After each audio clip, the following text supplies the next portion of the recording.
Afternoon, everyone, and welcome to our joint session between the Barbados Genealogy Group and the Barbados Museum's History Group. We're doing some programming this afternoon attached to the Entangled Islands exhibition. Please do feel free to come and visit. The subject for this evening's discussion is the Irish in Barbados, making sense of the myths and charting the genealogies. Our presenters for this evening are Dr. Matthew Riley and Miss Fiona Fitzsimmons, and I'm going to turn you over this evening, right now actually, to our librarian, Miss Harriet Pierce, who will be your chairperson for this evening. Thank you, Kay. Good afternoon, everyone, and welcome to another presentation of the Barbados Genealogy Group, this time, of course, with the Barbados Museum's History Group and the Entangled Islands exhibition. Yes, as Kay said, our topic this evening will be the Irish in Barbados, making sense of the myths and charting genealogies. This session will provide a brief overview of the complex and diverse history of the Irish in Barbados, beginning in the 17th century, arguing that there was never a singular Irish experience. The presenters will discuss the roles occupied by the Irish across the centuries and the roles they contributed to making as Barbados became a colony dominated by sugar and slavery. Both part of that system, meaning the Irish were part of the plantation system, and operating at its margins, the Irish were indentured servants, small planters, merchants, plantation employees and overseers, colonial administrators, members of the plantocracy, agitators, rebels, and loyal subjects. Over the decades, an observable sense of Irish identity becomes harder to trace in the archival record. Fiona and Matt will therefore provide historical context for understanding the many experiences of the Irish in Barbados and discuss some strategies for tracing Irish ancestry across generations and the Atlantic. This evening, our first presentation will come from Dr. Matthew Riley, an associate professor of anthropology and interdisciplinary programs at the City College of New York and the CUNY Graduate Center, and no stranger to this forum. He currently directs archaeological research in Barbados and Liberia. His work explores issues of race, colonialism, heritage, slavery, sovereignty, and freedom in the Caribbean and West Africa. He is the co-editor of Pre-Colonial and Post-Contact Archaeology in Barbados, Past, Present, and Future Research Directions, and author of Archaeology Below the Cliff, Race, Class, and Red Lace in Barbadian Sugar Society. Both books were published in 2019. He has also contributed several articles to the Barbados Museum's Journal. Matt, is over to you.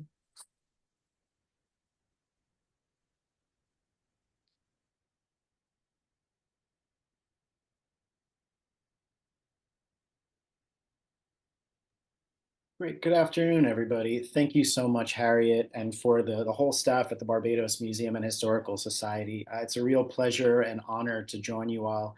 It's even more of a pleasure when we get to host these events in person in Barbados. So hopefully next time we can make that happen.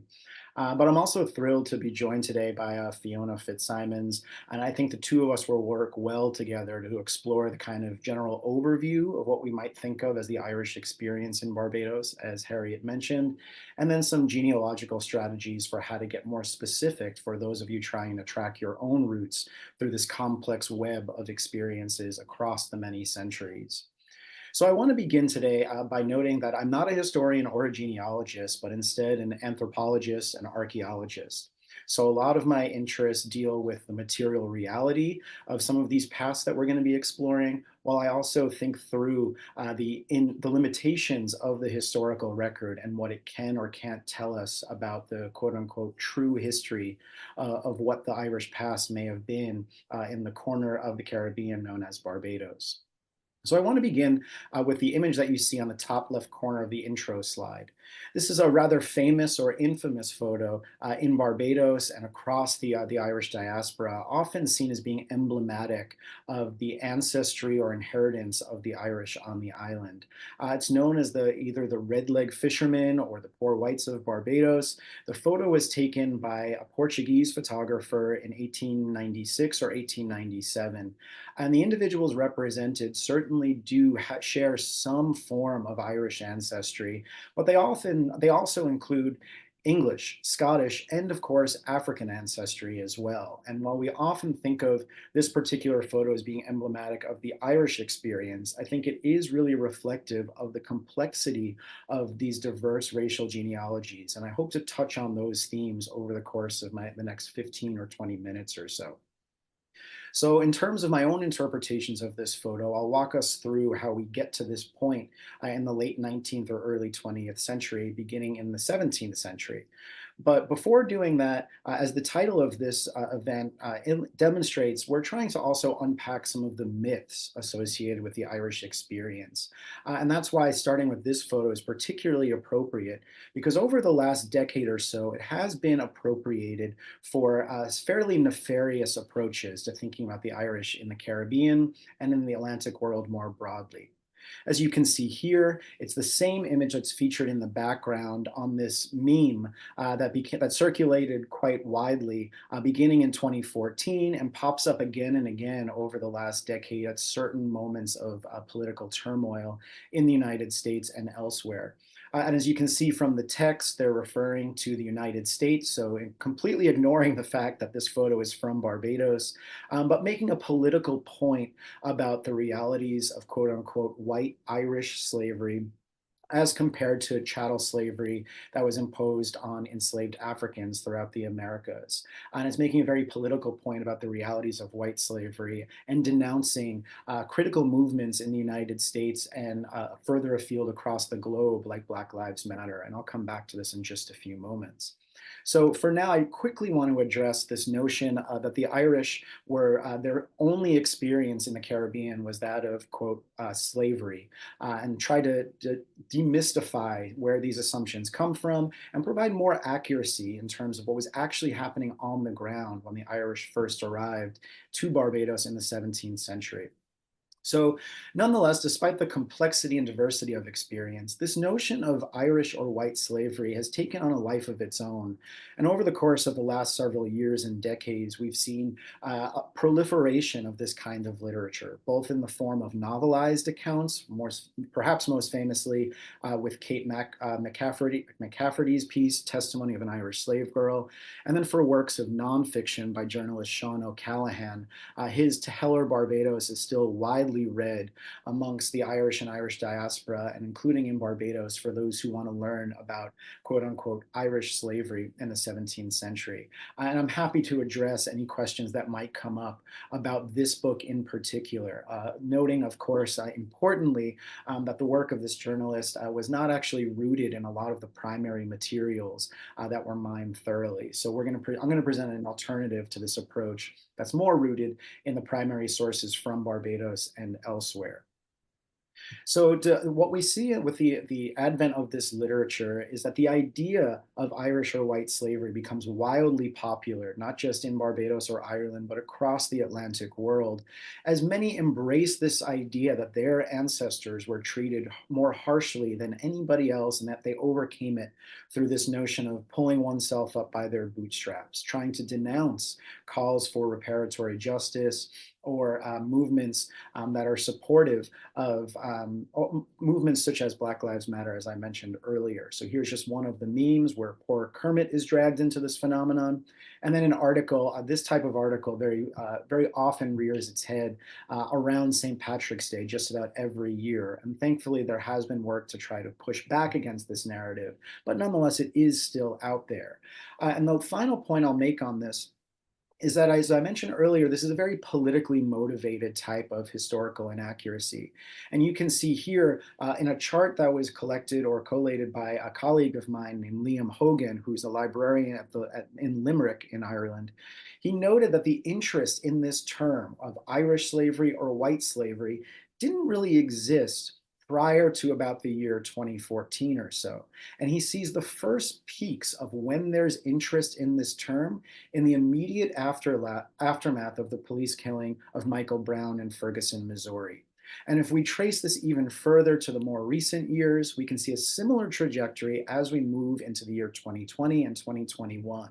And this skyrocketing of interest in the term Irish slaves coincides with the police murder of George Floyd and the immediate aftermath with Black Lives Matter. So there is very much a political nature to the production of this mythic history of Irish slavery. So articles do regularly refer to this, and thankfully over the last several years, many journalists have been a bit more critical and trying to account truthfully for what was actually happening on the ground in the 17th century that doesn't necessarily essentialize the Irish experience as being one thing entirely. And that's certainly something that I want to expand on over the next few minutes. So in terms of what we actually see in the 17th century, the Irish were brought willingly and unwillingly to the Caribbean in the midst of what's referred to as the Sugar Revolution, some arriving in the decades prior, but very much part of the process that unfolds in the 1650s, 1670s, and 1680s as sugar starts to envelop the entirety of this British colony. And soon, indentured servants from places like Ireland, Scotland, Wales, and England are replaced in large numbers by enslaved Africans coming from the sub-Saharan region. And here you can see enslaved Africans cutting cane in the fields of Antigua, a neighboring island to Barbados. Here illustrated working in the boiling house inside what many have argued to be the first factories in the Atlantic world. This is about 100 years before what's often referred to as the Industrial Revolution in the UK. So many anthropologists and historians have argued this to be the advent of the Industrial Revolution. And you can see here from a map of Barbados in 1675, nearly the entire island becomes enveloped in this production scheme that's reliant on the labor of enslaved Africans, but still involves that of Irish indentured servants. So importantly, this is a story of sugar and slavery, and the Irish role in this story is very diverse and complicated and shouldn't be distilled into this notion of Irish slavery. And I know Fiona will talk about some of the circumstances in which the Irish were sent to Barbados in those years that coincide with the Sugar Revolution. But one of the things I do want to note here is that Barbadian law in the earliest instances made careful distinctions between the treatment of indentured servants, which the Irish were a part of, and enslaved chattel Africans. So we see that there were separate laws on the books and language used that was reserved for quote unquote servants or Christians, and Catholics were included in this, and I'm happy to talk about the religious distinctions during the Q&A, versus that of quote unquote Negroes or enslaved peoples from continental Africa. And this is and we have these laws in name only from the 1640s and 50s until we get to 1661, where we do have quite lengthy text from actual laws that distinguish between the governance of servants and that of enslaved peoples. And these are based on those earlier laws that are coming from the 1640s and 1650s. And what these laws do, they explicate the acceptable forms of governance, management, and treatment of these different populations. So from a very early date, we see socio-legal distinctions being marked on particular human beings who are arriving in Barbados under different circumstances. And the last bit I'll touch on with regards to the distinction between servants and the enslaved is how individuals are seen under the law and in inheritance practices on the island. So what we see time and time again in Barbados is that it's the time of labor that was bought, sold, and traded for servants, not the human being themselves, not the body of the laborer. And this is incredibly important for thinking about how people would have experienced the hardship of labor in Barbados, not diminishing the extreme toil that they would have been put under and the burden of conducting some of this labor. But these distinctions are important. And we see this in the writing of wills and deeds in the 17th century. Some of the work that I've done on the island, I've come across wills and deeds from the 1630s and 40s in which 3 servants for their full term have to serve, or Christian servants for their times they have to serve. And this is compared to the last entry you see here, that of 12 slaves, including 6 Negro women. For servants, that's noted that their full names are included, so they're recognizing a personhood and how much time they have left on their contract. Contracts could, of course, have been extended for a variety of means, but nonetheless, we see a distinction in how humanity is treated under these practices. And lastly, servitude was not for life or inheritable. There are cases in which Irish or Scottish individuals were sent over as prisoners of war to serve lifelong sentences, but even in those circumstances, their status as being a servant was not inheritable as it was for chattel enslaved people from continental Africa. And this is part of the argument that I've laid out with my colleague Jerry Handler in an article that was published in the New West Indian Guide in 2017, and then republished in the Barbados Journal, the Museum Journal. And I'm happy to share those links if anyone's interested in learning more. But for the rest of my time today, just a few minutes, I want to explore the complexities that go beyond this notion of a mythic Irish slavery. And oftentimes, one of the first figures that's introduced in talking about the hardship experienced by the Irish comes in the form of an Irishman named Cornelius Bryan. And this is actually where historian Jenny Shaw starts her book that came out in 2017, I believe it was, Everyday Life in the Early English Caribbean, Irish Africans and the Construction of Difference. I would highly recommend this if anyone's interested. It's an excellent book. And early on, she notes that in January of 1656, the Barbados Assembly meets and sentences our Irishman Cornelius Bryan, who was a wage servant at the time, to 21 lashes across his bare back, because apparently he said, while refusing a tray of meat, that if there was so much English blood in the tray as there can, excuse me, I can't see the rest of the quote, as there was meat, he would surely eat it. He apparently he was forced to leave the island in exile after suffering this brutal punishment. And this is often standing in as a story of Irish resistance against the English and the hardships that Irish individuals suffered at the hands of their English masters. And while certainly true, Jenny Shaw also shows the opposite side of this story that comes when Cornelius Bryan resurfaces in the archival record.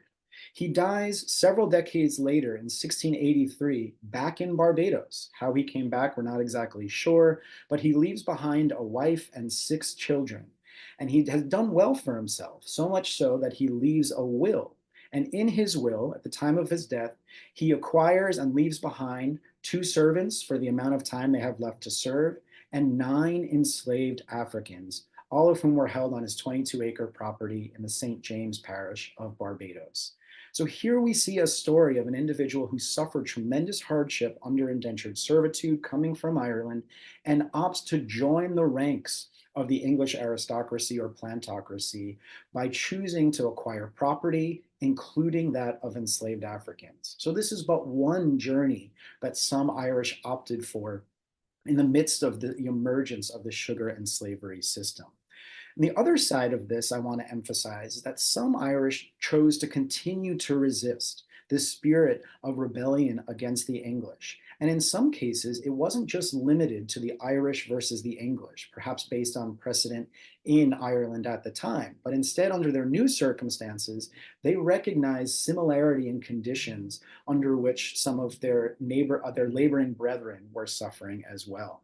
So these are examples coming from Jerry Handler's 1982 article of all of the insurrections that began on the island in the 17th century. And in the early years of the English colony, we see that servants, particularly Irish, join in a plot for rebellion, 1633 and in the late 1640s.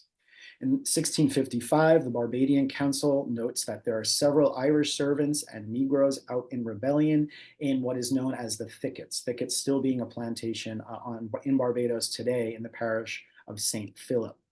In 1675, there was a massive rebellion planned by the enslaved to install a chair or state or stool indicative of West African or Akan political structures. I'm going to come back to this rebellion on the next slide because this one did not include the Irish. And 10 years later, we have in 1685, a quote unquote rising designed by the Negroes in combination with the Irish servants to destroy all masters and mistresses. In the aftermath, it was ordered that the enslaved be closely monitored by white servants, some of whom were actually Irish, knowing that they could trust and confide in them. So here again, we see the diversity of experience. And then lastly, in 1692, there's an extensive rebellion that was years in the making that did involve 4 or 5 Irishmen. So in all of these cases, the Irish are choosing to side with the enslaved. So there are acts of solidarity with enslaved Africans to push back against the conditions of servitude and slavery. But importantly, I want to come back to the 1675 rebellion. In response to this rebellion that was entirely organized and orchestrated by enslaved Africans, we witness extremely brutal response at the hands of the colonial authorities. At least 107 enslaved people are arrested for their role in the plot. 17 are quickly found guilty and executed. And this language is incredibly graphic, but I think it's incredibly important to highlight the realities of what enslaved people risked to take part in a rebellion against the colonial order and against their circumstances of slavery. Noting here that 6 were burned alive and 11 were beheaded, their bodies being dragged through the streets. Lastly, 5 others hanged themselves because they would not stand trial. Again, this is a brutal historical record indicating the aftermath of one of these rebellions. And this is a response to send a message to enslaved Africans. And as we see in the closing decades of the 17th century, this was part of a very orchestrated process by which country of origin begins to matter less and race begins to matter a lot more. And this is an argument that is not my own, but one that builds upon the excellent work of historian Catherine Gerbner, whose book pictured here, Christian Slavery, Conversion and Race in the Protestant Atlantic World, notes that by the closing decades of the 17th century, it's harder and harder to find Irish being listed as an identity in the historical record from Barbados. And more often than not, they're instead referred to as white. So we get the making of a racial identity in the midst of the rise of sugar and slavery. Now, in the final moments here, I do want to point out through some of my own research that despite this growth of the notion of whiteness in contrast to enslavement of chattel Africans, there are some semblances of Irish communities that we can glean from the primary source material. So while we do see the sugar and slavery system taking over the island, and on the right you see a map, a beautiful map that was produced by Jim Webster, highlighting all of the windmills that are located on the island, all 500 plus. In the midst of all of this, in the spaces in between, there are semblances of an Irish community. And for instance, we can see the will of Teague Connell, who dies in 1668. Who leaves 3 to 10 pounds sterling to some of his relatives, friends, or neighbors, all listed here with shared similar Irish surnames. And in 1715, there's a massive census that's taken on the island where administrators go across all 11 parishes and collect the names of all white residents on the island. In certain pockets of parishes like St. Philip, we do see sequential Irish surnames, potentially indicating that Irish families may have stuck together despite the fact that we see the system of race and slavery becoming prolific across the island. So here are just a couple of examples of some of those surnames in a small corner of the parish of St. Philip.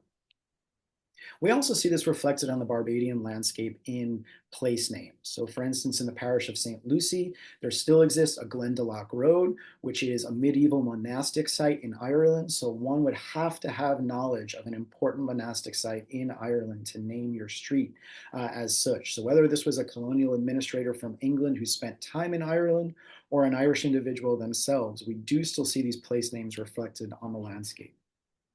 And lastly, for place names, Irish Town is one of the key examples of a town that may have been settled by Irish individuals at some point in the 17th or 18th centuries.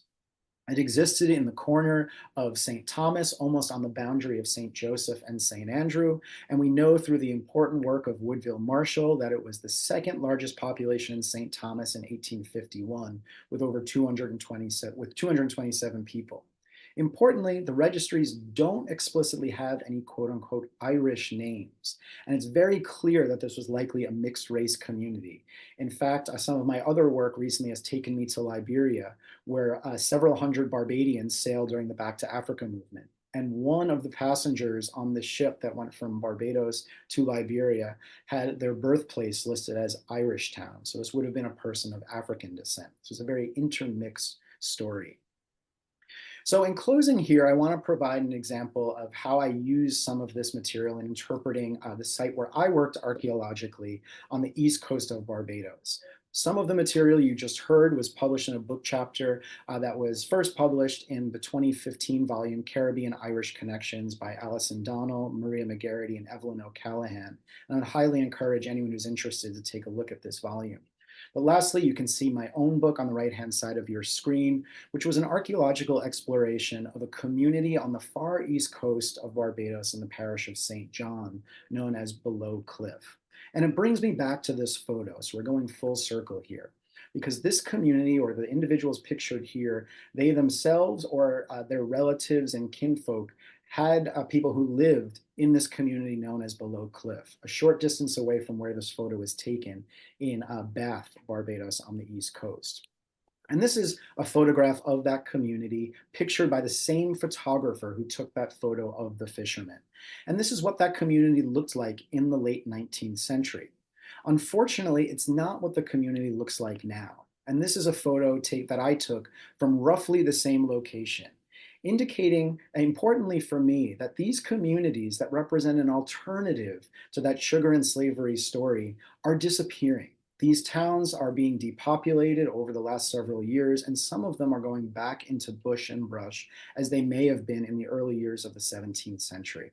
So in closing here, I want to thank the community members with whom I've worked. Several of them spoke of some of the lore that they heard about their own Irish ancestry through the generations and years, but they also spoke of their African ancestry, the complicated nature of what it meant to kind of live on the margins of plantation society, where one story of Irish slavery, quote unquote, was not adequate enough to tell the full richness of their own genealogy and what they experienced as human beings across the generations. And lastly, I'll mention here, over the last few years since conducting this research, we have lost many members of this community. On the top left, I'm pictured with Wilson Norris, who unfortunately passed away just last year. And then relatives of some others pictured here, Mark Norris, we also lost. And I'm deeply indebted to everything they provided for me and how they welcomed me into their homes and families, and they are greatly missed. So thank you so much to them for welcoming me into their homes and sharing their lives with me. And I think a very rich story that involves the Irish, but also is unique to Barbados in and of itself. So thank you all for listening, and hopefully we'll have plenty of time for Q&A so I can expand on this very broad and quick overview of the Irish experience in Barbados. And with that, I'll turn it back over to Harriet, who's going to turn things over to Fiona. Thank you very much. Thank you, Matt, for that very interesting session, debunking the myth of Irish slavery. Also looking at the Irish involvement in their rebellious nature in plots or rumors of plots, perhaps gaining the reputation in some quarters of a riotous or unruly lot, and also reminding us of the Irish references and the remnants on our namescape and landscape. So thank you so much. We will now turn to our second speaker, Fiona Fitzsimmons, who is new to this forum, but is no stranger to genealogy. Fiona, a graduate of Trinity College Dublin, has led the Irish Family History Centre research team since 1996. Under her guidance, Its research output has become a benchmark for family history in Ireland and internationally. Since 2005, she's worked closely with the producers of Who Do You Think You Are in UK, Ireland, and Australia editions. And from 2008, with Finding Your Roots, PBS, and we all are quite familiar with both of these productions. She has also developed a 2-year course in Irish family and social history at Trinity College, Dublin. Fiona is a columnist for History Ireland magazine and a feature writer for Irish Lives Remembered, the online magazine of the Irish Family History Centre and EPIC. Fiona, over to you. Harriet, thank you very much for a lovely introduction. Let me just make sure I am sharing my screen.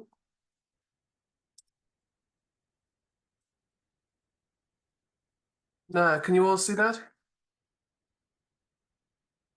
Okay. We're here today. Matt, thank you very much. I really enjoyed hearing what you had to say, and I hope that some of what I've touched on links up with elements of what you spoke about. We're here today to explore a shared Irish and Barbadian heritage. All successful research relies on evidence and sources. In family history, the sources that we use include historic documents and material culture, a gravestone, for example, or a farmstead. But it also includes things like family stories and DNA. Now, we're going to consider some of the key sources as we talk about finding the Irish in Barbados. But I also want to touch on how you might use family stories and DNA as evidence once you run out of documents. The Irish in Barbados would have been quite a diverse group of people. At the lower end of the social scale, they would have included indentured servants, political prisoners, the able-bodied indigent poor, convicts, including people who were imprisoned for debt. We also find the Irish at the upper end of the Barbados social scale. They're part of the plantocracy. They were the planters and the merchants and the mariners, those who owned and profited from the sugar bowl economy. We find them as the overseers and the plantation workers who ran the day-to-day operations, and the colonial administrators, the ones who looked after the British interest in Barbados. The interaction of these groups with one another and with enslaved people also created another group of Irish heritage in Barbados, and these were the children of the plantation. They were born into enslavement. They had no legal rights, but they are also of Irish descent. Now, in the next 20 or so minutes, as we work through how to find the Irish, I want you to remember two things. First of all, and this is something that Matt mentioned, in Ireland, centuries of conquest and colonization meant that the population, the Irish population, was made up of many different nations.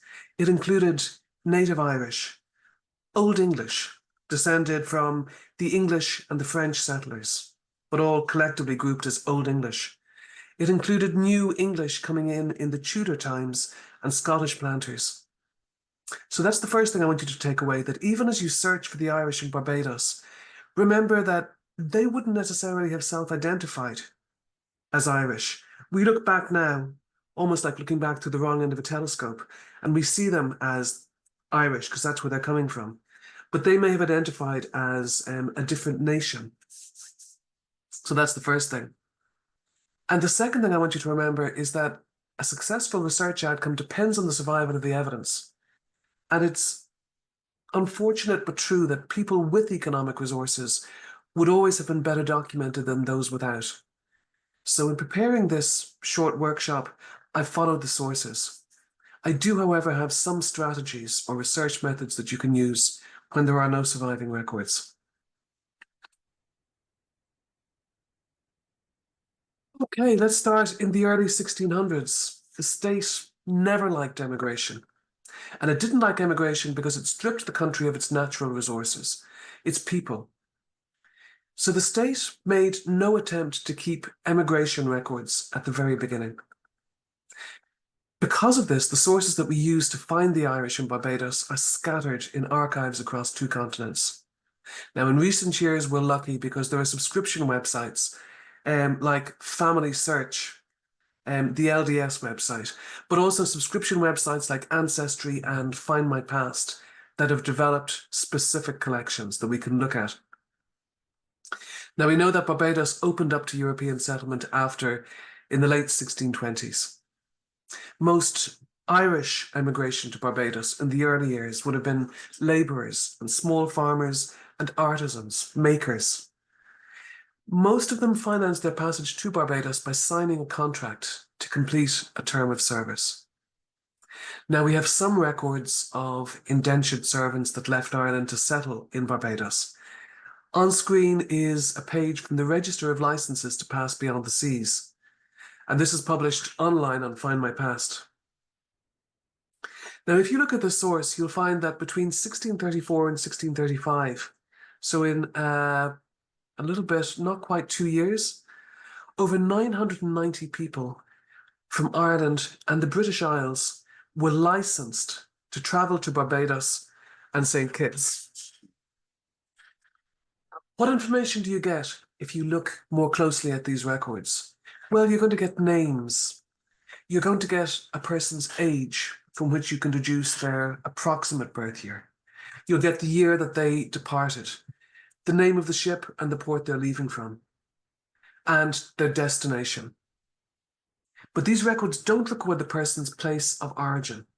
So if you want to find Irish in them, you are going to have to rely on the names. And of course, this is a flawed idea because, as I mentioned, we had many English families that had settled for hundreds of years in Ireland. They still carry English names, and yet they have lived in Ireland for maybe 200 or 300 or 400 years or more. Names like Barnard and Barrett, Beresford and Butler. So these are really strong Irish names. If we look at this page, in 1634, we find Brian Burke. He was 19 years old, so we know he was born about 1616, and he was travelling on board the Anne and the Elizabeth, departing the port of London for Barbados. Now, these records are indexed, but once you find a name of interest, you can click on the little icon and you can jump straight through to look at the original microfilm copy of the original registers. And you can see then sometimes the groups that people are traveling in. So in 1635, I found brothers Thomas, age 28, Edward, 20 years, and Roland Plunkett, 18 years. They were sailing aboard the Alexander, leaving the port of London on the 2nd of May. Now, these licenses don't record where the passengers paid their passage by entering into indentures of service. But the passengers were predominantly young men, 14 to 23. They're traveling alone. There's very few family groups. So it is very probable that the ones arriving in Barbados were indentured servants or bond laborers. Is this moving forward? Whoops. Okay. Now, the English authorities only began to register servants going out to the foreign plantations in the 1650s. They kept registers of people leaving from the ports of Bristol after 1654, Middlesex from 1682, and London in the 1680s. Now, sailing ships didn't leave directly from Ireland. By law, they had to first visit an English port to get clearance. And most of the Irish would have sailed from the port of Bristol, and also London had a significant showing. The kind of information you find in these records includes the name and occupation and place of origin of the servant, the parents' names and occupations, the date of indenture, the duration of service, the name, occupation, the place of origin or residence of the agent, the port of embarkation, the name of the ship, and the destination. Now, unfortunately, the person's place of origin is often not recorded, nor were the parents' names. Looking at this database in the last week, I know that it has glitches. I found many more Irish by reading the index. So again, this is one that you can go back and you can search by name. This is what I found about Irish immigrants on the database. They're overwhelmingly male. So I think something like 95% male. They tend to enter into terms of service from 3 to 5 years. A small number were bound for 7 years. Most were recruited from the city ports, so from Cork, from Dublin, from Limerick, Waterford, and the town of Wexford. The recruiting agents are planters and mariners, although we also find some merchants and small capitalists, a cordwainer and a grocer, and people who had money to put up front and who could actually trade in indentures of service. Now, best estimates are that about 40,000 Irish were sent out to the West Indies, most of them to Barbados, as voluntary indentured servants between the 1630s and the 1680s. We also know there were some other Irish immigrants who were voluntary, so no indentures. The surviving records don't document all Irish servants in Barbados, and other records that survive tend to be scattered between archives. We have, for example, records of sales of indentured labour in the Caribbean between the 1630s and the 1650s.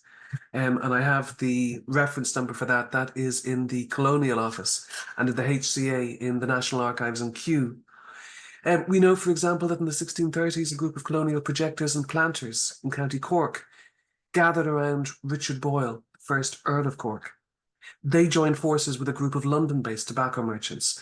They began to establish small plantations in the Caribbean, in the Leeward and the Windward Islands, and they peopled them with Irish servants. So it's possible that there's evidence of Boyle's business interests and of the names of some of these servants sent out in the archives in Lismore Castle in Waterford, in Chatsworth House in Derbyshire in the UK. Now, we know that by the 1660s, about 20% of the Barbados servant population were Irish. Once servants completed their terms, they were freed. But freedom, funnily enough, left them in a very precarious position because they couldn't easily get access to the land. The plantation owners didn't want to give away 10 or 15 acres to every person who had completed their service. After 1660, it's estimated that about 10,000 freed servants left Barbados in the next 2 decades, and they appear to have resettled in the Caribbean and in mainland America. Now, as Matthew mentioned, between the 1640s and 60s, the Barbados economy transitioned from tobacco to sugar. And the sugar bowl economy created a huge demand for workers. It prompted a shift from white servant to black enslaved labour. In the short term, the demand for labour to produce sugar couldn't be met by enslaved Africans, and instead, the plantation owners turned to involuntary immigration, and again from Ireland, which had recently been conquered by Cromwell's new model army. The Irish involuntary immigrants came from 3 main cohorts. First of all, political prisoners. These were usually young men of fighting age, between the ages of 15 and 35. Convicts and debtors sentenced to transportation, and the able-bodied poor, men, women, and children, taken off the streets of Dublin and Cork. Now, unfortunately, from our perspective, the state didn't create records of political prisoners sent across in the 1650s, nor did it create records of the able-bodied poor who were sent out continuously, often rounded up in the 1600s and the 1700s. The best chance we have to recover names of these is probably in the Barbados records themselves. The best estimates of numbers that were sent of political prisoners varies between 8 and 10,000 in that decade of the 1650s, so immediately after the conquest of Ireland. Those Irish arriving as prisoners were usually sentenced to 10 years in service, after which they were freed again. As for convict labour, there wasn't ever a regular enough stream of convicts to bring across to Barbados. There was also a huge distrust of Irish Catholics and a fear that they would ally either with enslaved people and or with the French. Now, while records of convicts transported to Barbados were not kept at the time. Where the court records survive, it is possible to extract information for those sentenced to be transported. And where we can do this, you sometimes get 5, 10, 12 years in a run. We can get the names of the person transported, the charges against them, the dates and place of sentencing, and the ship names and their place of arrival. But I want to wave a big red flag. In Ireland, we've experienced a huge amount of archival disasters, most famously the destruction of the Public Records Office in Ireland in 1922, so that the greater part of our legal records were destroyed. And we only tend to get short runs of records for individual county assize, county courts. Now, by the late 1600s, as Barbados became a colony dominated by sugar and enslavement, the island settled into a form of civil society. And then we can start looking at sources like the lists of property owners or the militia lists on the island. And there is, in fact, a collection of this published online on Find My Past. We can also look at the 1715 census of the white population. Matt referred to wills and deeds that he had used in his own research. We know that there were hundreds of Barbados wills proved in the Prerogative Court of Canterbury in the UK. And we also have Barbados wills and administrations published online on Ancestry. So from 1639 through to the mid-18th century.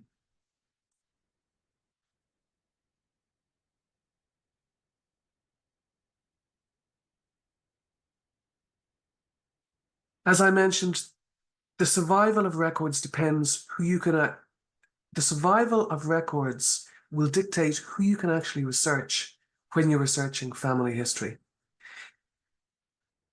We don't really have detailed records of those who were enslaved until the early 19th century.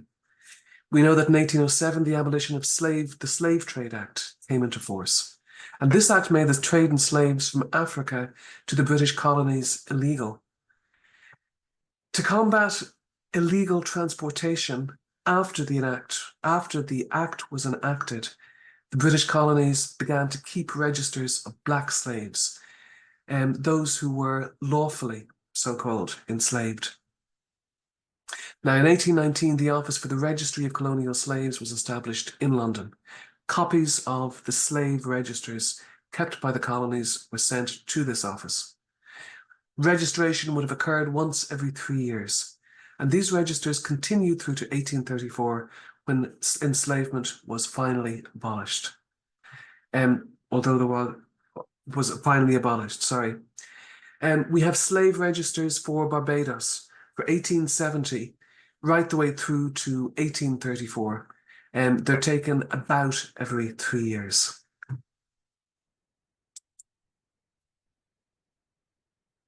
But also look at the registers of the churches. These include records of Barbados births and baptisms from 1637 right the way through to the 1890s, marriages about the same dates, deaths and burials. So we're talking about late 1630s, continuing right through till 1887 to 91. On Barbados, and you will all know this better than I do, there are 11 long-established mother churches at the centre of an historic parish. And within each parish, there would have been a smaller affiliated daughter church. So, for example, within the ancient parish of St. Lucy, there would have been additionally the daughter churches of St. Clement and St. Swithin. So we can also get another bite of the cherry by looking at the church records to try and track baptisms and marriages and deaths of the Irish and people of Irish heritage on Barbados. Civil registration began late in Barbados, and it was staggered in the way it was rolled out. We have civil registration of births in 1890, deaths begins in 1925, and marriages from 1930. And this is a copy from the baptismal register of St. Peter's on Barbados. I noted the birth of triplets, William Edward, Margaret Anne, and Elizabeth Catherine. These were children of Henry Thomas Fenty, a goldsmith, and his wife Edith, maiden name Rollins of Spatetown. So it's kind of a neat thing to see. You don't before IVF, you don't often see multiple births like this.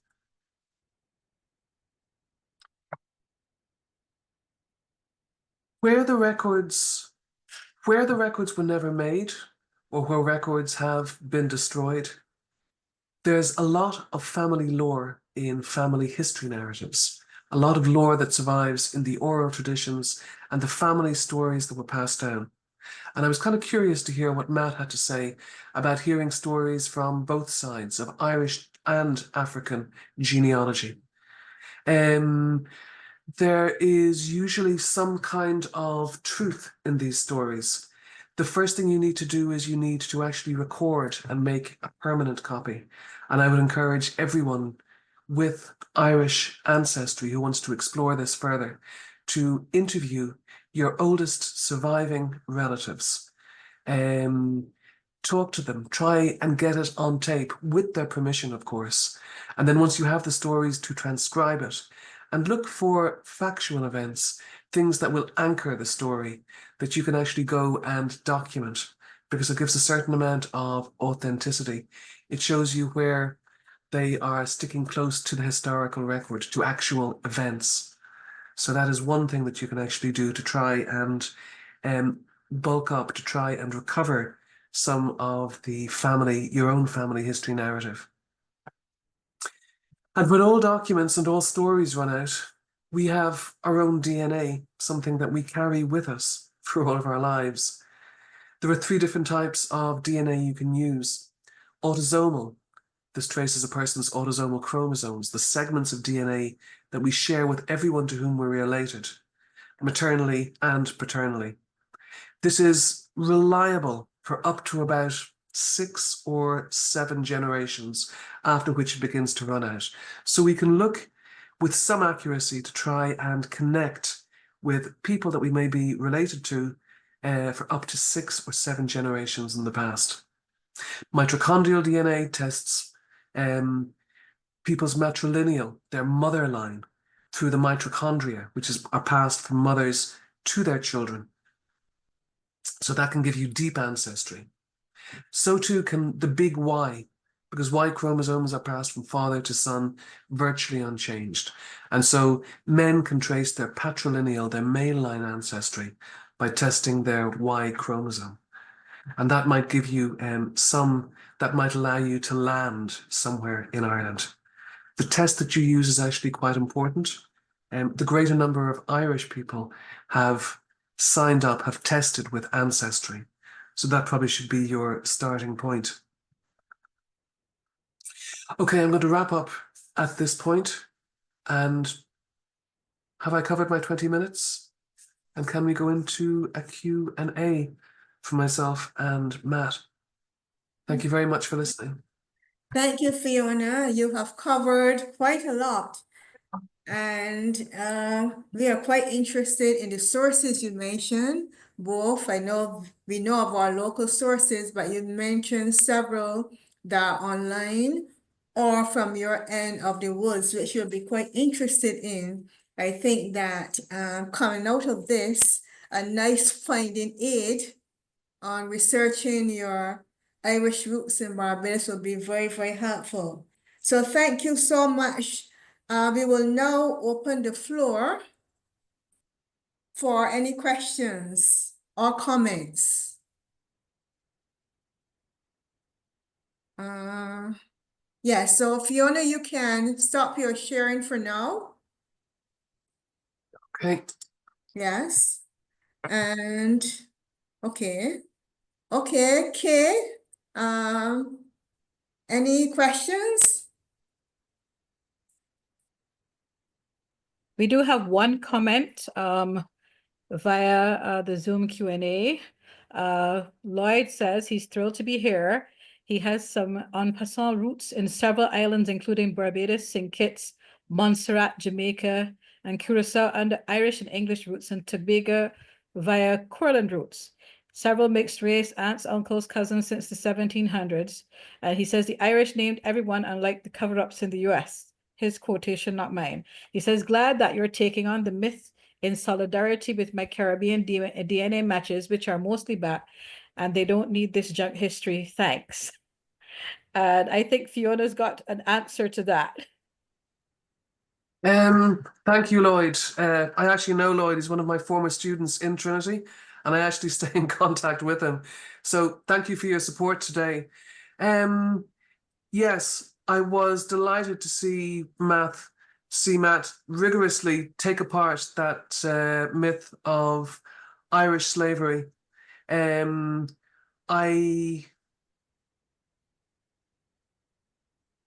I was very interested to see exactly how you actually address that. There is a better trail of people in Barbados, that's for sure. Possibly it's because it was a smaller place, maybe easier to keep track of the records. Thank you. Yeah, thanks. Thanks, Fiona. Okay, while we're waiting for another I have another. submission. I have another. Oh, okay, all right. Right. Question from Sarah on Facebook. She says she's sorry she missed the first part of the presentation, but she's wondering if there's a list of websites, etc., that would be good for using to search online. Mhm. Is she just thinking of the Irish, so researching the Irish ancestry, or generally? I'm not sure. That one has come across from Facebook, so it's the copy paste. Okay, because as I was saying just now, I think one of the things that can come out of this is the development of a finding aid for researching your Irish ancestry. And that will include both online documents that may be in repositories, wherever, the British Archive, and so on. So if Fiona is game, I think that is something that we can work on going forward. Any response, Fiona? Challenge accepted. I, I am in the middle of term time, so I've already begun work on it, but I will feed something through to you at the end of every week for the next 5 or 6 weeks in the run up to Christmas. And I think together we can actually put together something which is a really usable resource for researchers. Yes, but thank you so much for taking up that challenge. So while Sarah, we're waiting for Sarah's another, updated. Sarah's updated. She says yes, the Irish, and she says her husband, family are Lanes from St. John, and understand the family would have come over from as indentured servants. They were in Cork this last June and enjoyed a visit to the museum there regarding immigration. So we have a response. I've also got from a Susan McGee in Zoom. She says, thank you, Mac and Fiona. I'm new to this topic and felt I learned a lot today. I'm particularly curious as to your thoughts on the growth of the idea of Irish slavery and its correlation to the violence of the Black community in the 2000s. I can quickly jump in on that. First, to Sarah, who mentioned she has on her, I think she said her husband's side, the Lane family in St. John. Lane was one of the surnames from Below Cliff, where I did extensive work. So I do have some registries from the local churches, including in Glen Burnie, a Scottish town name, but in Barbados, that the Lanes are certainly represented in. But for Susan's question about the rise of that narrative of Irish slavery, it's hard to pinpoint exactly, but I think Liam Hogan has done a really exceptional job of tracing the origins or the growth in popularity to the rise of the Black Lives Matter movement after Michael Brown was killed by police in Ferguson, Missouri. So interestingly, in tracing some of that backward to see where the earliest murmurs are found, one of the books that I pictured on that slide was Michael Hoffman's book. I think it was called "They Were Irish and They Were Slaves," and it's more about the United States. And you read the introduction of that particular text, and it's one of the very common rhetoric that's used is a lot of anger about quote unquote our history being ignored, and there's this perception that a particular bias on the part of academics is, for lack of a better word, whitewashing the true or exact history of what Irish people experienced. And I think the reason why the term white slavery doesn't pop up in academic literature throughout the 20th or 21st century is because there's no real merit to it. And I think what Jerry and I were trying to do in the article that we wrote was take that idea seriously. Well, let's see exactly what we can see in the primary sources in Barbados. And in fact, I won't get into the full details, but there's one actual reference in Barbados to someone saying in passing that enslaved Africans jokingly call indentured servants, quote unquote, white slaves. And it seems to connote that they see the vicious treatment that indentured servitudes are suffering under, which was no doubt true. And they're kind of making the point, well, you guys are kind of experiencing something similar to what we are. And I think to me, that's the kind of evidence we need to support this, those instances where we saw joint rebellions and revolutions. And I think that's more in speaking with solidarity and less about the existence of what we might refer to as white slavery. So I think it's more of a political misappropriation of the past than anything else. Thank you, Matt. And I will refer the contributor to your article in our journal. If they wish, you can make contact with me. Anastasia, you don't mind putting my email address in the chat, and let that person make contact with me for any additional information. We've got a couple more questions. Yes. From Martin. I have done some research on the Smithwicks of Barbados and have identified William and Robert Smithwicks, who had an older brother, Colonel Henry Smithwick, who was an officer in Cromwell's party. I understand that Smithwick's beer is a popular beer in Ireland. Are the Smithwicks in Ireland descended from the English Smithwicks? They very probably are descended from the same family, but there could be a number of generations distance between them.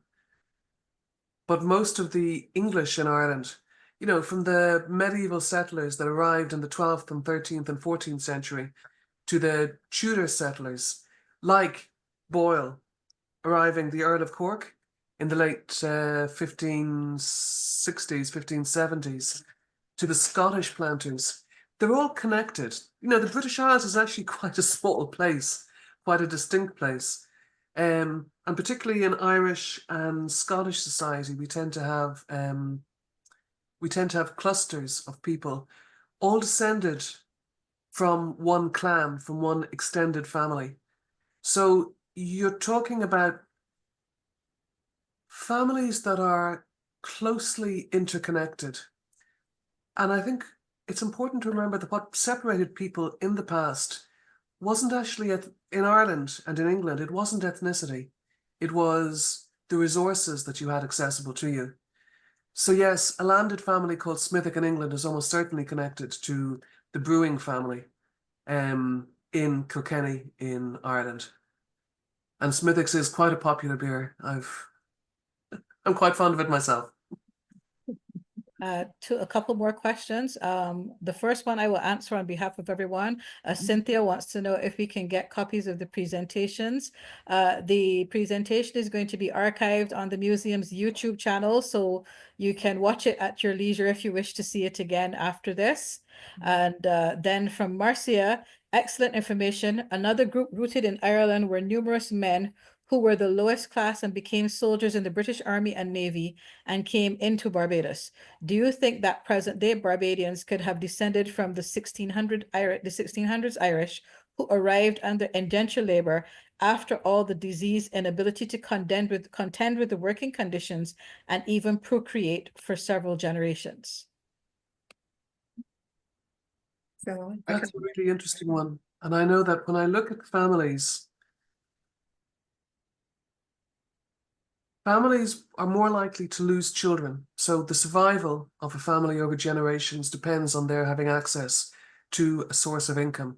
And a source of income in the past was mainly land. But yes, we know from DNA in the Family History Centre, we have regular visitors throughout the summer. Our tourist season is March right the way through to the end of October. And I was looking back at my notes, and in this last summer, I had 4 or 5 people, Black Barbadians, who came in who had taken a DNA test. They had found out that they had Irish in them, sometimes unexpectedly. Sometimes they knew that it was a great grandmother or a great grandfather. But yes, I do think it's possible that even with all of the disease, the difficult conditions, it must have been an absolute wrench for an Irish person to move into the Barbados climate. If you've been to Ireland, you know it's very moderate. It rains an awful lot. It's very cool. There's a reason why the Irish were called the Redlegs. Once the sun hits the Irish skin, they turn bright pink. So all of these things, despite all of these things, yes, it is not only probable, we know for a fact, it's proven that there are people descended from these earliest Irish settlers, and the indentured servants and others. And also the, as you mentioned, Irish soldiers and men in the Royal Navy and the Marines, referred to by their own generals, their own commanding officers, as the scum of the earth. My goodness. And just to add my just to add my own experience, Fiona, I actually did a DNA test, and I do have some Irish DNA, along with Welsh and Scottish and several other European countries. Yeah. So yes, I am testament that the DNA still remains amongst the Black Barbadian population. Harriet, I would also add there to that question. I think, the communities that I mentioned along the East Coast in particular, and up north in St. Peter, St. Lucie, and St. Andrew, there's these, especially in St. John, that book that I referenced, To Hell or Barbados by Sean O'Callaghan, that one in particular, in the closing chapters, has a pretty derogatory descriptions of these communities as they exist in the late 1990s. And I think it perpetuates the stereotype of, a heavily diseased population, one that's largely illiterate. And it kind of builds on these stereotypes that have been there for generations against a community that's been known as the Redlegs or the poor whites. And the reality for working class or poor Barbadians in general was high mortality rates, as Fiona mentioned. And you can look to the work of Tara Innes, who's at the University of the West Indies, who's done incredible work on the mortality rates of young African descendant children. And this is something that would have been experienced across the board by the working classes. And despite all of that, we do see the persistence of these communities across the generations into the present, and not in that language that's often used in that O'Callaghan book. So I think there's strength and pride within the communities that you can see through their oral histories, as Fiona was emphasizing. Thank you. Anything else, Kay? Yes, please. From Susan, she says, thank you, Matt. Interesting to hear a response and the connection between the growth of the myth in the US and the evidence or lack thereof occurring in Barbados. And then from Matthew McClendon, I was able to trace my direct paternal ancestry back to Barbados. 10 or so records between 1660 and 1688, but nothing prior in Ireland has been found. I appreciate the register of licenses to pass beyond the seas. My ancestor died in 1688 and left one child who departed for Virginia before 1688 and returned to close out his will. I have transcribed those documents, and if any would help, I am happy to provide. McClandon from St. Philip Parish and buried in St. Philip Parish Church, associated with the Rices of St. Philip, and held about 10 to 20 acres.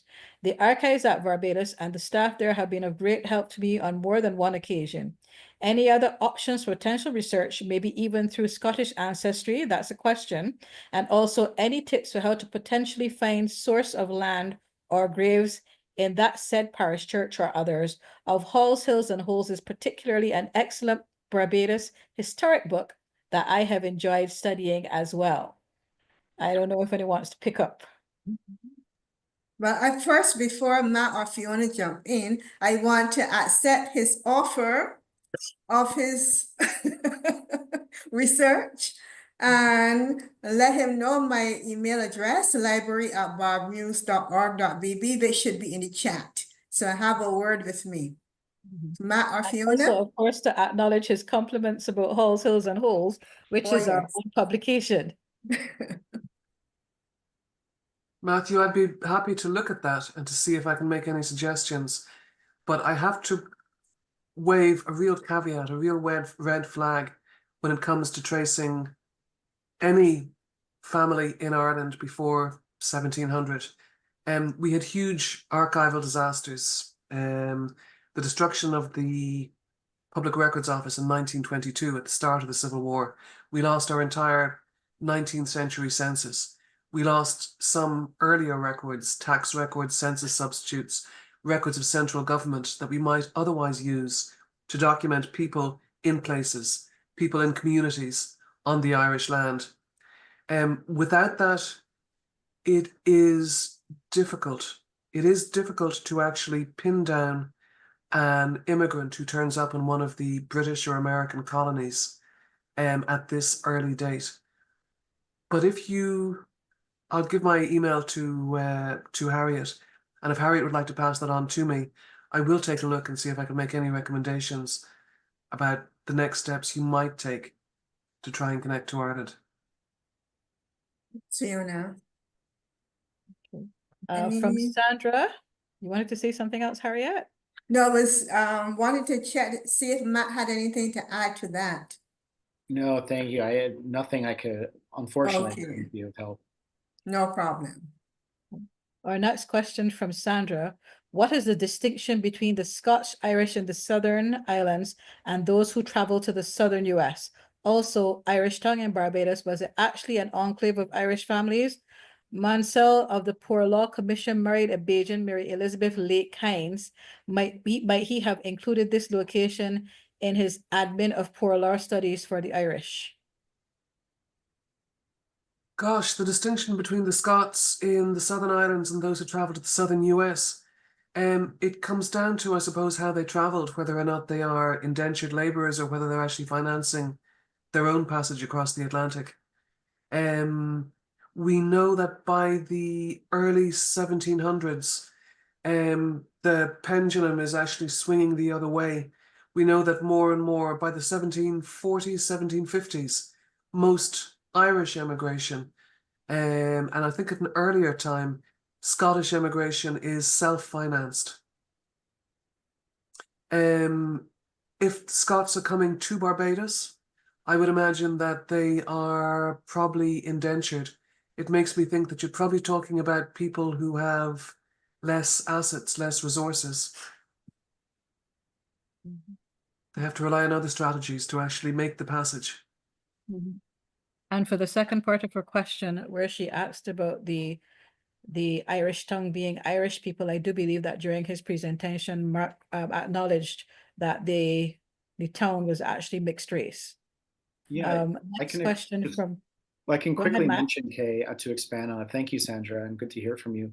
And there was another question about the U.S. as well, and I think Fiona hit the nail on the head that, as you move through time, there are different waves of Irish and Scotch-Irish migration. And for the U.S., you see a huge influx of Scotch-Irish into the Scots-Irish into the Appalachian region in Virginia, West Virginia, and then further south to the plantation economies of the 19th century. That's another wave. So we're dealing with very different populations. And as Fiona mentioned at the start of her presentation, even what we mean by Irish is up for debate during these different windows. So I think, comparing the Irish that end up in Barbados in the 17th century to the famine Irish that come to New York in the 19th century are just two very different histories that really need to be teased apart. Just as we don't want to assume things about the African diaspora, I think the same is true of the Irish. So it really comes down to that detailed historical work.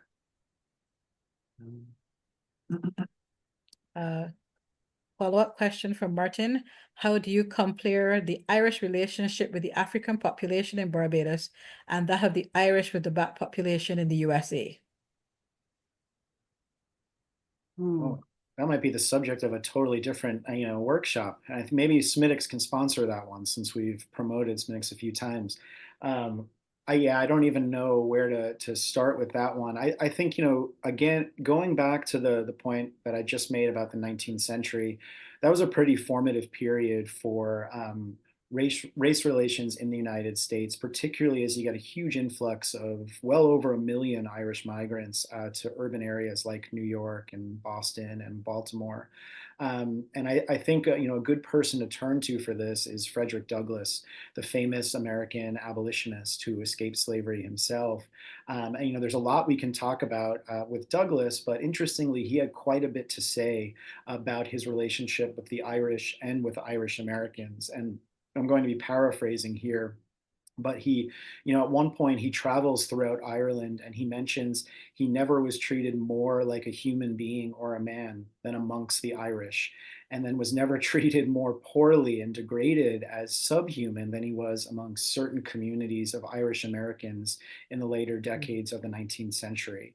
So I think there's been a lot written on the Irish in the U.S. And some, as I talked about with Barbados, bought into the logic of racial capitalism and stepped on those who were below them to make a place for themselves in society. That was not the position of everybody, but I think it's a mixed bag. And it's a much more, it gets very complex as you get into the 19th century. So again, a very different kind of history. Mm-hmm. Yeah. Anything else? Going back to Frederick Douglass, something else that he actually commented on was that when he traveled around Ireland, he'd never seen people. He'd grown up as an enslaved man in the South, but he said he had never seen the level of poverty as he did in Ireland. He talked about seeing young children who were emaciated and their clothes were being held by the vermin that infested them. So this is something to remember, I suppose, that Ireland too was a colony. And I think in colonies, cruelty is a continuous theme. And I think the Irish who actually went overseas were just as capable of cruelty in the communities in which they landed up in. And exactly as Matt says, sometimes using it as a way of being, of differentiating themselves and maybe trying to get a step up. So rather than always viewing the Irish through rose-tinted spectacles. Thank you, Fiona. Anything from your end, Kay? Yes, please. Questions are coming fast and furious this evening. A comment from Marcia. She says, thanks to Fiona. If Barbadians today have DNA from the indentured Irish of the 1600s, then many Barbadians today would certainly have bloodlines to the 1600s enslaved Africans. Mm-hmm. And then Beth Mills says, Dr. Riley early on mentioned a book by a woman author that was not amongst the 5 of which his slide provided the covers and titles. Could he repeat that book title, please? Oh, you'll have to be a little more specific if you don't mind, Beth. I know that there was the book by Jenny Shaw, the book by Catherine Gerbner that were in the slides, but I'm not exactly sure which you're referencing. So I can type out the answer if you follow up in the chat. Right. And then from Patricia, we have not heard much about the upper class Irish, such as Sir Thomas Montgomery, who was sent to the island after being Attorney General in the after being Attorney General in the 1680s, because he was found to be importing Catholic priests from Martinique. Were there any other important Irish people, or did Montgomery spoil the chances of others? Montgomery would have been horrified to hear himself described as Irish. This goes back to what I was saying about how people saw themselves. He would have seen himself as being Scottish. Montgomery is an ancient noble family from Scotland. They can trace their ancestry back to Adam, I think. No, I didn't mention. I actually purposely didn't mention or I didn't go into much detail about the colonial administrators for the simple reason that they're very well documented. They're very easy to find. You'll find them particularly in the Colonial Office records in TNA, where they have Irish family interest landed estates. You'll find estate records here in Ireland, particularly in the National Library of Ireland. The National Library is where you'll find the big landed estates records. And so planter families like the Blake brothers, for example, came from a very long established merchant family in Galway City. They would have arrived there from about the 13th century, and you can actually track their estates. You can track their estate records and wills and deeds back that early. Likewise, people who are the senior echelons of the civil service, of the military, of the Navy, you'll find service records. They're widely published online on the Ancestry and the Find My Past websites. You can get in exquisite detail their appointments, their commissions, transfer between regiments or between ships. You'll get their mentions and dispatches. So in fact, it's so comparatively easy to trace someone like that who holds a public office or is a public figure that I consciously left them to one side because it's almost it would have been too easy to focus on them at the expense of everybody else. So I tried to tip the scales a little bit by looking at the wider number of people. Just to add to that, thanks for the question, Pat. I'm glad to see you here as well.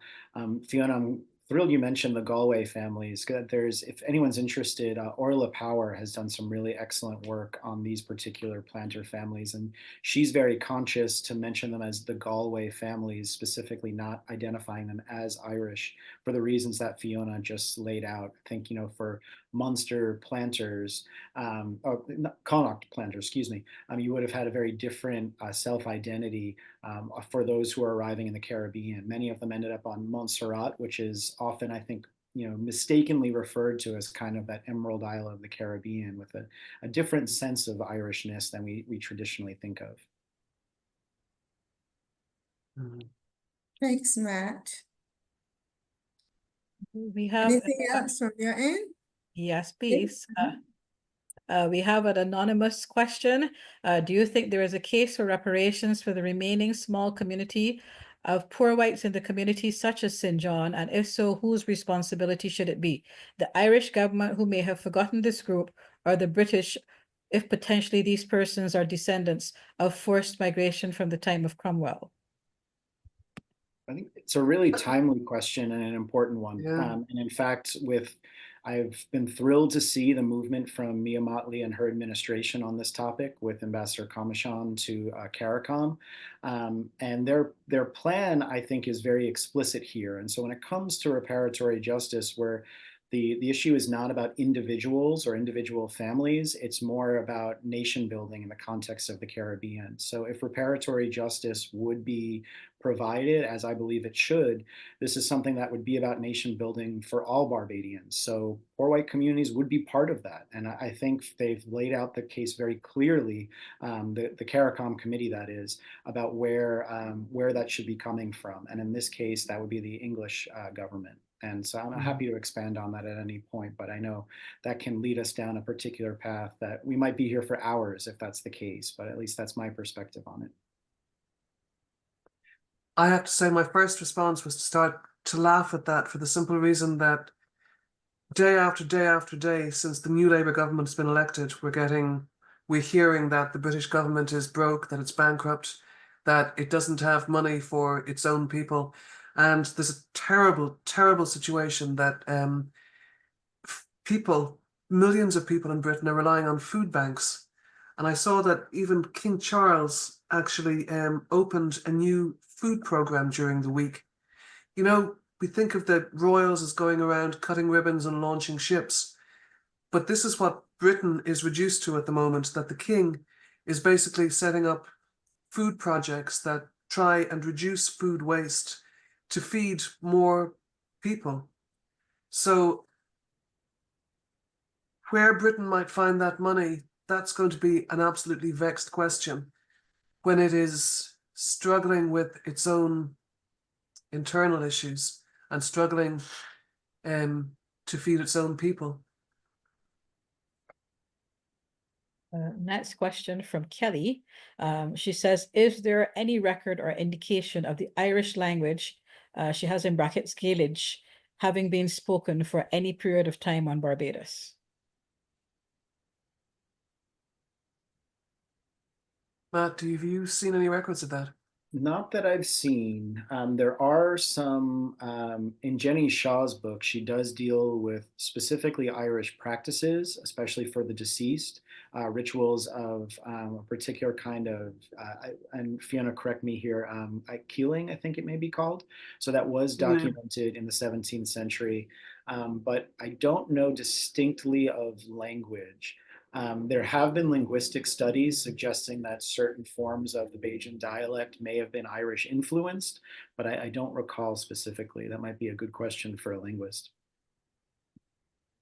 I know when I read Neely Rogers' book years ago that she discussed the use of the Irish language on plantations in the American South.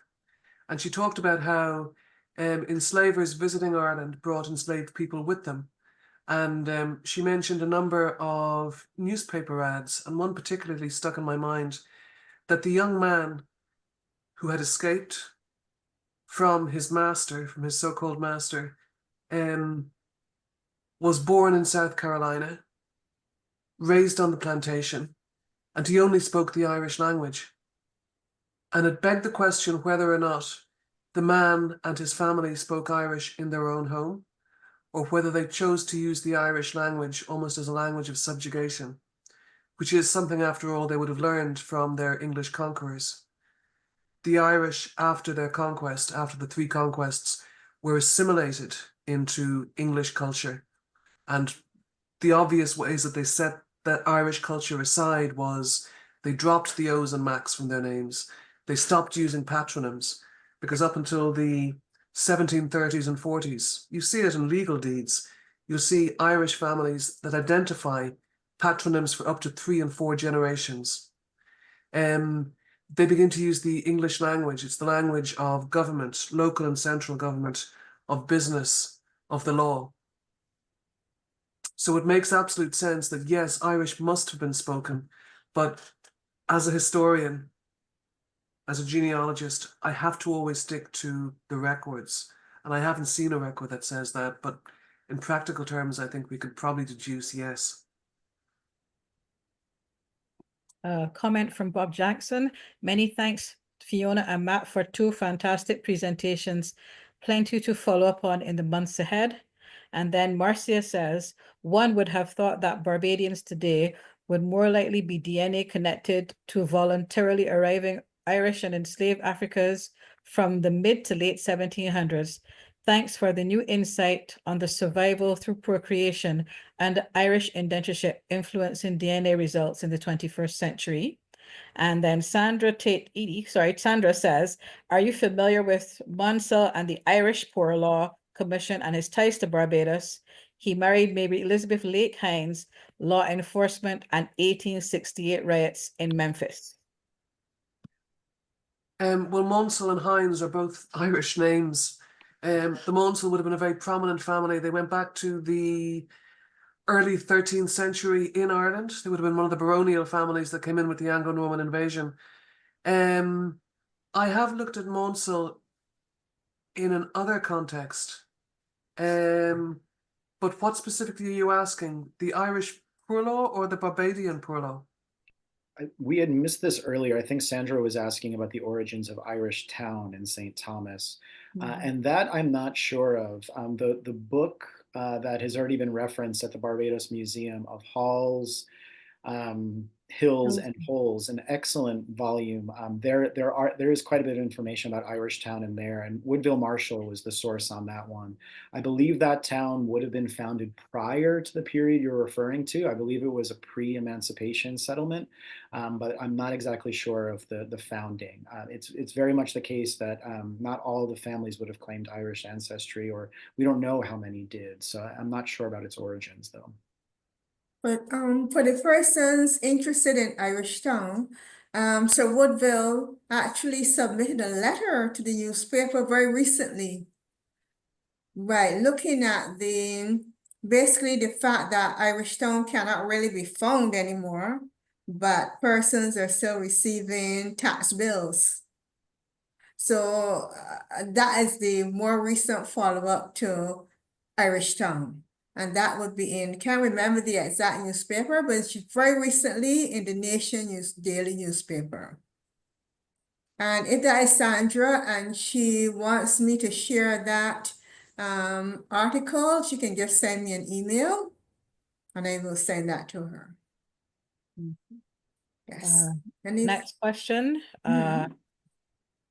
We have Lloyd DeVere Hunt.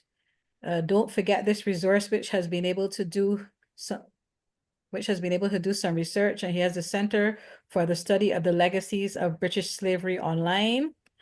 Susan says, Beth Mills was the book by Jenny Shaw, Everyday Life in Early English, Caribbean, Irish, Africans, and the Construction of Difference. I think this is the one with the earlier inquiry about the book, Matt. And Matt nods yes. And from Susan Kelly Brown Johnson, I have heard of Bajan Creole being influenced by the Irish language. I don't know much about it, but perhaps you could start with this term. I don't know. I think she means Kelly Brown Johnson being the term, but I'm not familiar with it myself. Repeat that term.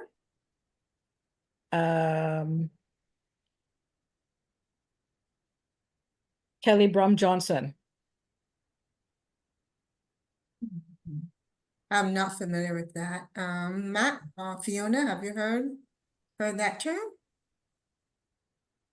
I think she may have been referring to Bajan Creole, but I think I had mentioned that there is some influence that many have noted some of the influence of, Irish terms. But again, as Fiona's mentioned earlier, what exactly is Irish in that context, I think is up for debate.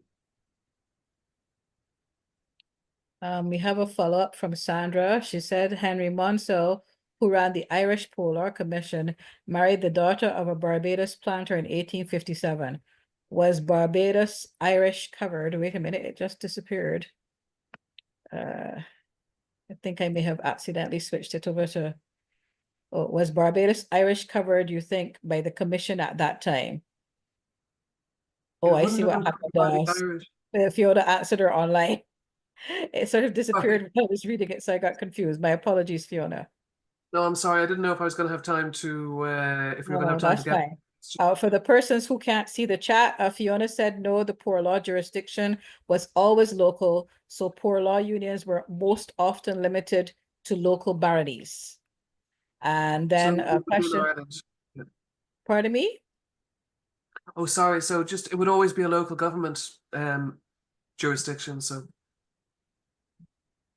Right. And Marcia says, Fiona and Matt, I encourage you to conduct some research into the men who were the first members of the Ku Klux Klan.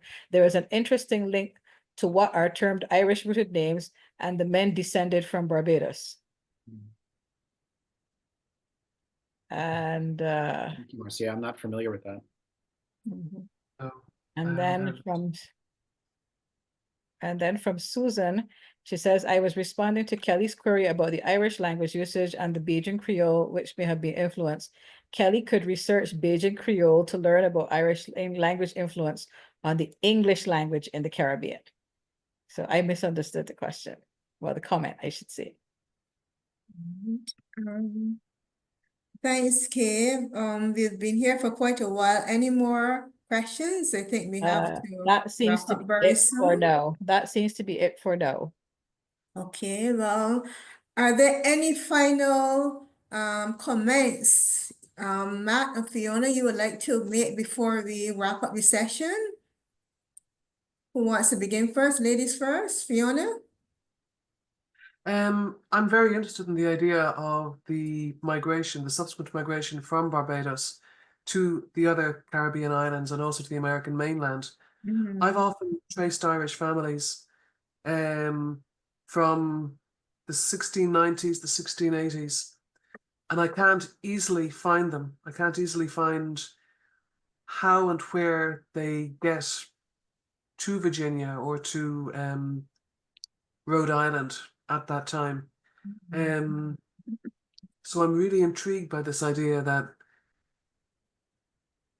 these freed indentured people were left in a precarious position without access to land. And perhaps that's the missing link in what I do, that people are actually doing almost a two-step to emigrate from Ireland. First of all, to the area of the Caribbean, and then from the Caribbean onwards. So I'd love to see more research done on that. I'd love to do more research on that myself. Thank you. Yeah, and I would just extend my thanks, and to build on what Fiona just mentioned, I think in general, we often understandably prioritize that initial transatlantic journey, whether it's from Ireland or from continental Africa to the Americas in a place like Barbados. But I think as we've seen from the questions, comments, and our discussion, that was one of many journeys, and these diasporas are ongoing. So I think that is one of the difficult aspects of doing this kind of genealogical research. So thank you again for hosting us, and Fiona, it's been great to be in conversation with you. Thank you all for being here and sharing your knowledge. It has been a phenomenal evening. And just to wrap up, to let the persons know that Matt would have spoken quite a bit on debunking that myth of white slavery. He also looked at the Irish who made a choice to either join forces with the other servants, with the Negroes, to either rebel or to at least plan some type of rebellion and agitation to the conditions. He also spoke about the presence of the Irish name on our landscape that continue today. Actually, one of the questions I wanted to ask, if you have to follow for another time, when you spoke about the concentration of Irish names in particular places like St. Philip and on that East Coast and so on, what reasons you put forward, but that is for another time. Fiona would have spent a lot of time looking at the records, at the waves of immigration, how the Irish came first as indentured servants, they came as convicts, some of them were kidnapped and brought here, and where you can find the records to search, to assist in searching for that Irish ancestry. So I think we gained quite a lot of information today. I think there's also room to move forward, not only for that finding aid, but how we can collaborate on taking the conversation from Barbados to the American continent and to other islands. So that is another discussion we can have. So thank you, Matt and Fiona. Thank you, Kay. I think I am, and I will now turn over to Kay to wrap up. I'm so accustomed to wrapping up this session. All right, Kay, over to you. Thank you, Harriet. Once again, to thank Fiona and Matt for their time and their expertise. It has been a wonderful, really interesting presentation. Matt, you may see some screenshots online after you log back off, because I was sharing as I was learning. It was actually a really excellent presentation from you both. We learned a lot this afternoon. It just remains for me to thank everyone else for coming, and just to remind everyone that the next meeting of the genealogy group will be scheduled for January 2025. Is going to be a kind of a continuation of this conversation where John Knox will explore plantation field names and how they can be mined for historical and genealogical information. We would also encourage everyone to visit the Entangled Islands exhibition. Entangled Islands, of course, is a consideration of the history of the Irish in the Caribbean. Just a little quick rundown on that. We're thrilled, of course, to be hosting the exhibition. It's called Entangled Islands, Ireland and the Caribbean. It's going to be up in the museum until February of 2025. It delves into the deep and complex historical connections between Ireland and the Caribbean. These ties date back to the 17th century, when Irish indentured laborers were among the thousands transported to work on Caribbean islands under English control. Over time, many Irish individuals rose to influential roles in the region, becoming plantation owners and colonial governors. The panels and stories in the exhibition explore the experience of a diverse array of Irish people who traversed and settled in the Caribbean, while also addressing the shared histories of colonization and resistance. Ireland's own fight for independence has resonated deeply with the Caribbean political movements, and many Irish men and women have stood in solidarity with the challenges faced by Caribbean nations. Entangled Islands traces this long and multifaceted history through 19 key figures, ranging from merchants and enslavers to poets and journalists, highlighting the enduring links between the two regions.